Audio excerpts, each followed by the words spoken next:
Hey guys, so we have already laid down a decent drum groove. Now we're going to concentrate on the processing of those drum hits.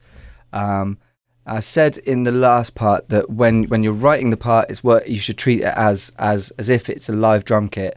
So try not to have cymbals overlapping, things like that. Which I've missed one there. I'm gonna mute that. That also goes for when you're doing the processing as well. So, if you don't have any idea what a drum kit sounds like, have a listen to one. But also, just look, if you've got the image of a drum kit in your mind, you know what a drum kit looks like. Now, each part has its own place. So the kick and the snare are, if you're sat behind or in front of a drum kit, the kick and the snare are right in the middle. And then you've got your hi-hat to the left, your ride cymbal to the right, crashes to the front, and also there, you've got one on the left, one on the right. And the toms kind of move from left to right as well.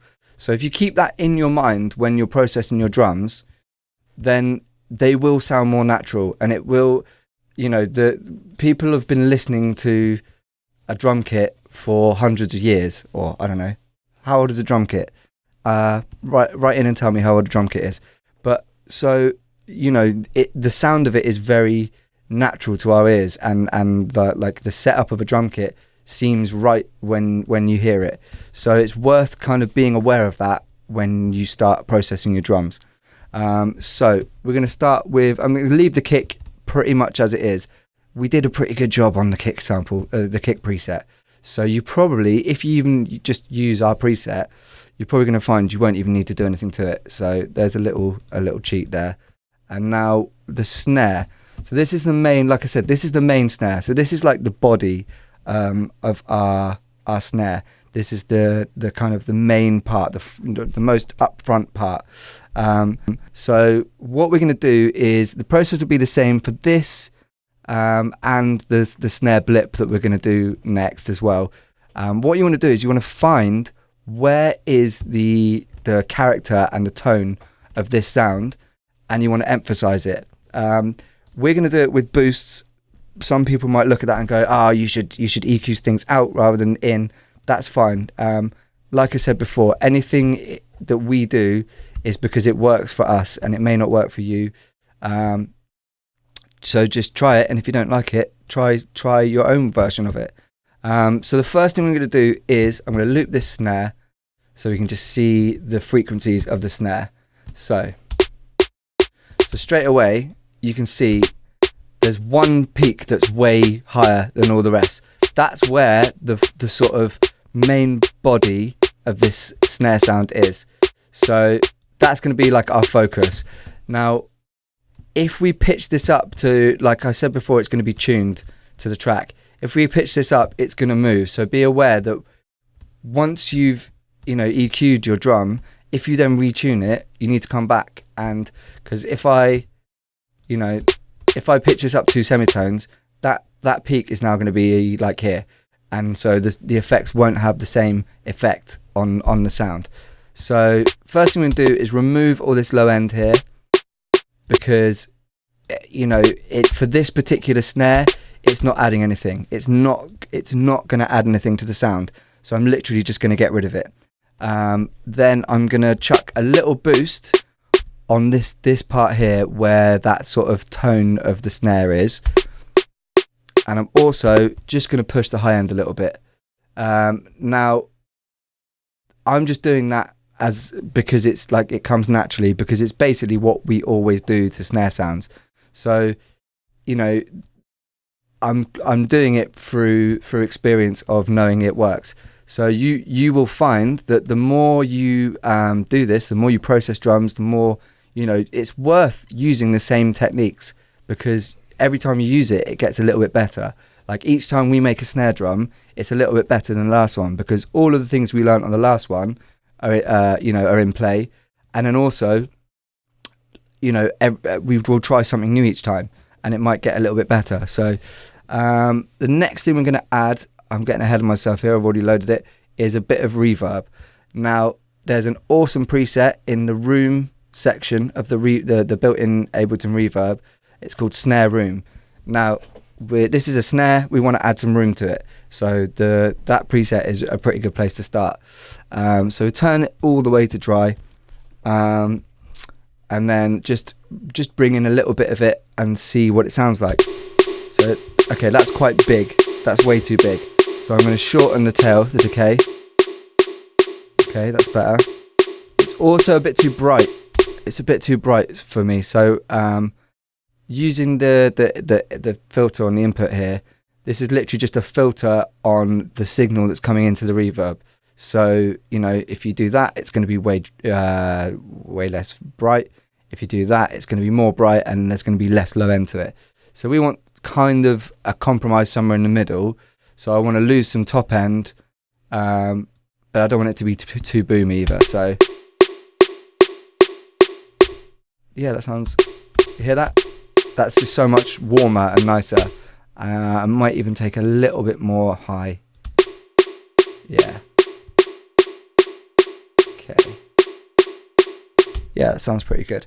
So the next thing we're going to do, and we're going to do this on most of our drum, like the kick has already got some on the built-in limiter on the Kick 2 plugin, but we are going to add a little bit of clipping to this snare.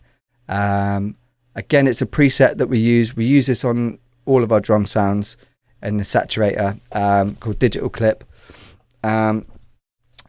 Be careful with it, because if you do it too much, you're just going to squash everything out of your sound, and it's going to sound just like a big, you know, a flat block of sound. But used kind of sparingly, it really does add punch and kind of impact to your drum hits. So, like, I mean, maybe it's just louder, but, you know, louder's generally better. So that sounds pretty good to me. So we're going to roll with that. And then what I'm going to add last is just, we've now EQ'd it, reverbed and clipped it. I'm going to compress it a little bit to just pull all those three things together and kind of make it sound like one, you know, the reverb will become a part of the snare. Rather than being kind of an effect on it, it's just going to seem like that body that we've added is actually part of the snare hit. So there's loads of really good, use the presets, like explore the presets in the Ableton library. If you're compressing a snare, go to the compressor and find a snare setting. It might not be exactly what you need it to do, but it's more than likely going to be a pretty good step in the right direction. So you hear how that's just taming the tail of it, and it's accentuating the transient, the punch on the start of the sound. So like without, with. It's just a little bit more tamed, a little bit more punchy. I might bring the threshold up a little bit so it's not quite as intense. So you hear that? So there, all you can hear is the transient. But just finding the right balance. And again, this I'm kind of doing this from muscle memory. I'm just doing it because I know that is going to sound good. And once you've done it 100 times, you'll know that too. I'm then going to do a little bit more EQ on it just after this, to because the clip has kind of accentuated the low end a little bit more. So let's see that. So we cut that before in here, but because of the clipping and the compression and the reverb, it's back again. So what I'm going to do is, I'm not going to high pass it this time, I'm just going to lower it a little bit with a low shelf, and then maybe just push the high end a little bit more. Yeah, that sounds pretty good to me. Okay, so let's listen to that in context. So that's sounding a lot more powerful now. Okay, and now let's do more or less the same thing to the blip. So this is the blip. We're going to find that most important part, the sort of the peak there. We're also going to high pass out all of the low end. And then we're going to clip it. So again, saturate a preset, digital clip. And what I'm going to do on this one, I'm actually going to drive it quite a lot more to really bring out that tonal element there. So Okay. So yeah, that sounds pretty good. So you hear that that's really accentuating that that tone there. Yeah. Okay, that sounds good. And then it's still got quite a lot of high end on it, which it probably isn't gonna need because we've got the snare, which is fairly bright, and we've got the snaps as well. So what I'm going to do is I'm just going to use a low pass to just get rid of that top end. And I'm also, after the clip, I'm also going to boost that dominant frequency again. That sounds great. That sounds wicked. So that is going to sound. You hear how much more separate that is now. Like, because you EQ'd it and you've really given it its own place in the spectrum, it sounds completely separate. You can really differentiate between the two parts now. And then I'm just going to do same thing again. Snare room, reverb, like that. And then this one probably wants to be a bit longer because you want that tone to kind of ring on a little bit more. So.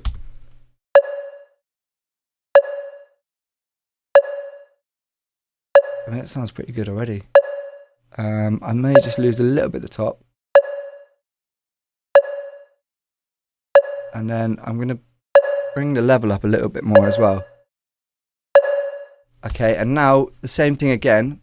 In order to kind of glue all this together, I'm going to compress that again. So I'm going to go snare compressor. And I'm probably not even going to touch it. Maybe bring the... Oh, that sounds wicked. That's really nice. Right, so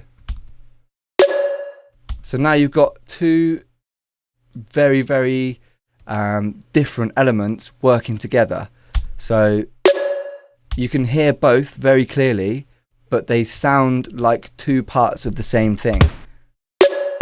So that's cool. I like that a lot. And now it's the snaps, which is fairly simple. I think they're pretty much probably just going to be... I'm just going to cut the low out of them and then a little bit of reverb probably.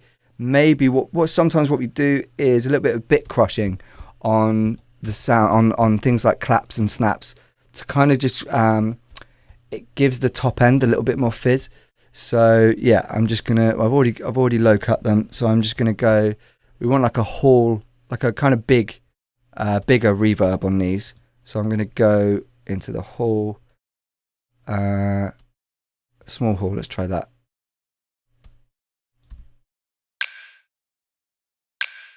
That sounds pretty good to me. Probably doesn't need so much low. Okay, that sounds nice. And it's always like, obviously you want to keep checking it like in context with the other sounds, because that's the reason you're doing this processing, is to get them to work well together. So I'll probably clip these as well, because I'm a clipping maniac and I can't be stopped. So I'm just going to do that anyway. One sec. Let's saturate that.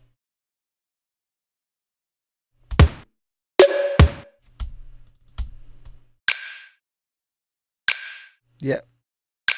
Don't need much of it.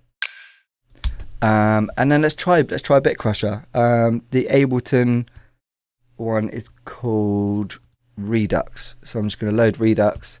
Put that before the distortion maybe. And I don't want, actually I'm saying Bit Crusher, but actually I want to downsample it. So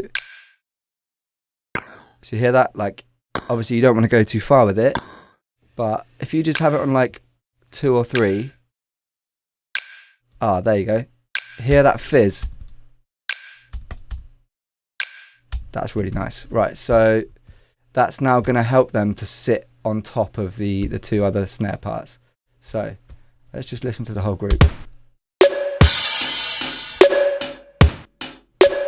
So that's a bit loud, but okay, cool. Right, that sounds pretty good to me. Now we're going to just do these hi-hats and cymbals. I'm going to let you into a little processing trick that we do, which is basically grouping these sounds and then affecting them, same as we did with the snaps, but then we're gonna kind of distort them with a low sub, and then EQ that out.